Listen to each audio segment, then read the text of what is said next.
শ্রদ্ধেয় আজকের সভার যোগ্যতম সভাপতি সাহেব, মঞ্চে উপবিষ্ট ওলামায়ে কেরামগণ, সম্মুখে বসে থাকা বয়োজ্যেষ্ঠ বয়োকনিষ্ঠ নবীন ও প্রবীণ ভাই সকল, পর্দার আড়ালের মা ও বোনেরা, প্রশংসা মাত্র সেই মহান করুণাময় আল্লাহ তাবারক ওয়া তাআলার জন্য, যিনি ওয়াহদাহু লা শারীক, যে আল্লাহ তাআলার প্রশংসা করে আপনি আমি কেউ শেষ করতে পারবো না।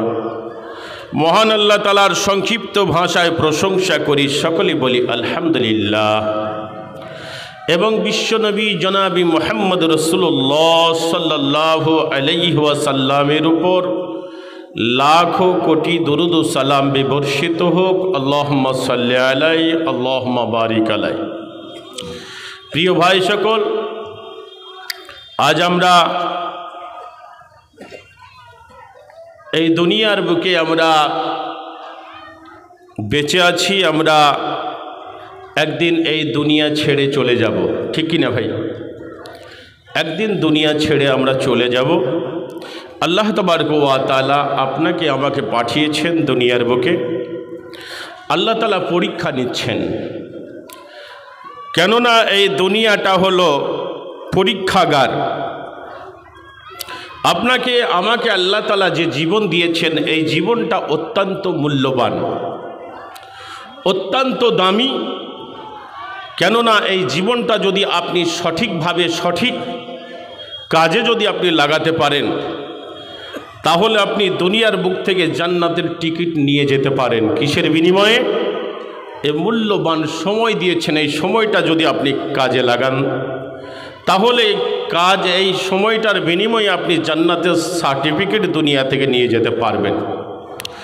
সেই জন্য বিশ্বনবী সাল্লাল্লাহু আলাইহি ওয়াসাল্লাম তিনি তিনার উম্মতদেরকে সতর্ক করে দিয়েছেন, সাবধান করে দিয়েছেন।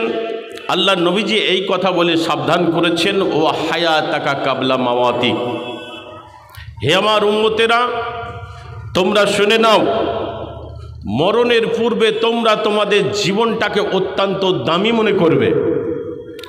কেননা এ জীবন পেয়েছেন, আপনি জীবনের মূল্যায়ন করছেন না, জীবনটাকে সময় পেয়েছেন, সময়ের মূল্যায়ন করছেন না। আপনি মনে মনে করছেন এই সময় আমার এরকমভাবেই চলতে থাকবে, কিন্তু আল্লাহ বলছেন ওয়ালি কুল্লি উম্মাতিন আজাল ফাইজা জাআ আজালুহুম লা ইস্তাখিরুনা সাআতাও ওয়া লা ইস্তাকদিমুন। আমার মা, আমার বোনেরা, আমার ভাইরা, মহাগ্রন্থ আল কোরআনুল কারীমের মধ্যে আল্লাহ বলছেন, ও আমার বান্দা বান্দিগণ, তোমরা শুনে নাও, আমি দুনিয়ার বুকে তোমাদেরকে একটা নির্ধারিত সময় দিয়েছি। ফাইজা জাআ আজালুহুম, তোমাদের নির্ধারিত সময় যখন শেষ হয়ে যাবে, লা ইস্তাখিরুনা সাআতাও ওয়া লা ইস্তাকদিমুন। আল্লাহ তাআলা এক মিনিট বেশিও আপনাকে দুনিয়ার বুকে রাখবেন না। সময় যদি আপনার শেষ হয়ে যায়, নির্ধারিত সময়ে আপনাকে দুনিয়া ছেড়ে চলে যেতে হবে। আল্লাহ তাআলা এক মিনিট বেশিও রাখবেন না, কম রাখবেন না। তাই বিশ্ব নবী জনাবি মুহাম্মদুর রাসূলুল্লাহ সাল্লাল্লাহু আলাইহি ওয়াসাল্লাম তিনি তেনার উম্মতদেরকে সাবধান করে দিলেন, সতর্ক করে দিলেন, ওয়া হায়াতাকা কাবলা মাওয়াতিক, মরণের পূর্বে তোমরা নিজের জীবনটাকে অত্যন্ত দামি বলে তোমরা জানবে। কিন্তু আজ আমরা দুনিয়া পেয়ে ভুলে গিয়েছি, দুনিয়ার মোহাব্বতে পাগল হয়ে মরতে হবে, দুনিয়া থেকে জান্নাতের সার্টিফিকেট নিয়ে যাব, দুনিয়া থেকে আমল করে দুনিয়ার মূল্যবান সময়টাকে কাজে লাগিয়ে দুনিয়ার বুকে সঠিক আমল করে জান্নাতের চাবি দুনিয়া থেকে নিয়ে যাব। এই ধ্যান ধারণা, এই চেতনা আজ আপনার আমার নেই। বন্ধু আমার, কি জন্য আপনি ভুলে গিয়েছেন? দুনিয়ার মাল পেয়েছেন, দুনিয়ার সম্পদ পেয়েছেন, বিবি পেয়েছেন, ছেলে মেয়ে পেয়েছেন। আল্লাহ তাবারক ওয়া তাআলা বলেছেন, আল মালু ওয়াল বানু জিনাতুল হায়াতিদ দুনিয়া। দুনিয়ার মাল, দুনিয়ার টাকা পয়সা, দুনিয়ার বিবি, এগুলো হলো দুনিয়ার সৌন্দর্য। আর এই সৌন্দর্যগুলো পাওয়ার পর আজ আমরা পরকাল বলে বেমালুম ভুলে গিয়েছি। হ্যাঁ, কি করে ছেলেকে বড় একটা স্কুলে পড়াবো, কি করে আমি নিজেকে সেরকমভাবে দুনিয়ার বুকে প্রতিষ্ঠিত করব, এ চিন্তা চেতনা, এ ধ্যান ধারণা করতে করতে আপনি পরকাল বলে ভুলে গিয়েছেন দুনিয়ার মোহে পড়ে। বন্ধু আমার, দুনিয়াটা কেমন, দুনিয়াটা কেমন মোহাব্বতের, একটা উদাহরণ দিলে আপনারা বুঝতে পারবেন। একজন বাদশাহ তিনি তিনার যে সমস্ত লোকজন আছেন সেই লোকদেরকে বললেন, শোনো, তোমাদেরকে একটা কথা বলছি। আমার রাজ্যে যত মানুষ আছে সমস্ত মানুষগুলো তোমরা এই জায়গায় একত্রিত করো।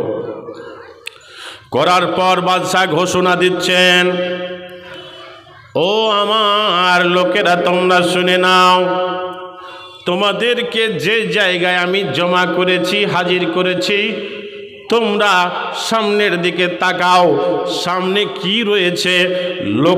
লোকেরা সকলে বললেন, বাদশাহ জাহাপানা, সামনে তো দেখতে পাচ্ছি আমরা একটা ঘন জঙ্গল দেখতে পাচ্ছি। বাদশাহ বলছে, শুনে নাও, এই জঙ্গলের ভিতরে তোমাদেরকে ঢোকার জন্য আমি পারমিশন দেব। শুনে নাও, এই জঙ্গলের মধ্যে সুন্দর সুন্দর ফুল রয়েছে, আর এই ফুলগুলোর মধ্যে সবচেয়ে দামি ফুলটা, সবচেয়ে আকর্ষণীয় ফুলটা যে আমাকে তুলে নিয়ে এসে দিতে পারবে এবং আমাকে খুশি করতে পারবে সবচেয়ে ভালো ফুলটা দিয়ে, আমি তাকে কি করব? অনেক পুরস্কার দিয়ে তাকে পুরস্কৃত করব। বন্ধু আমার, বাদশাহ যদি এরকম ঘোষণা তিনি যদি দিয়ে থাকেন, তাহলে যে সমস্ত প্রজাগণ আছেন তেনারা বসে থাকবে না। সবাই চাইবে যে আমি ভালো পুরস্কারটা আমি নেব, সবচেয়ে সেরা পুরস্কারটা আমি নেব। তাই বাদশাহ একটা শর্ত দিয়ে দিলেন, শুনে নাও, জঙ্গলের মধ্যে দিয়ে একটাই রাস্তা আছে, ওই রাস্তা দিয়ে সামনে বেড়ে গেলে পিছন দিকে আর ফিরে আসা হবে না। সবাই বলল, ঠিক আছে, তাই হবে। বন্ধু আমার, বাদশার প্রজাগণ জঙ্গলের মধ্যে দিয়ে সেই রাস্তা ধরে চলে যায়।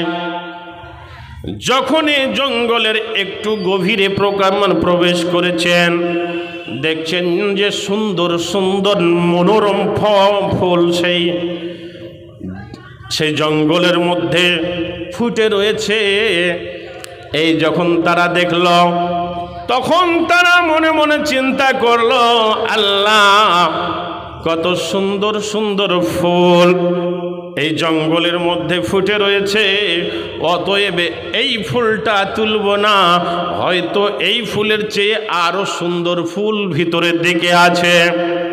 আমার বন্ধু, যেমনই তারা ভিতরের দিকে যায়, আরো সুন্দর সুন্দর ফুল তাদের চোখের সামনে ভেসে ওঠে। যত গভীরে ঢোকে, আরো সুন্দর সুন্দর ফুল তাদের চোখের সামনে ভেসে ওঠে। এইরকম ভাবে সবচেয়ে সুন্দর ফুলটা তোলার জন্য তারা আরো গভীরে ঢোকে পড়তে লাগলো।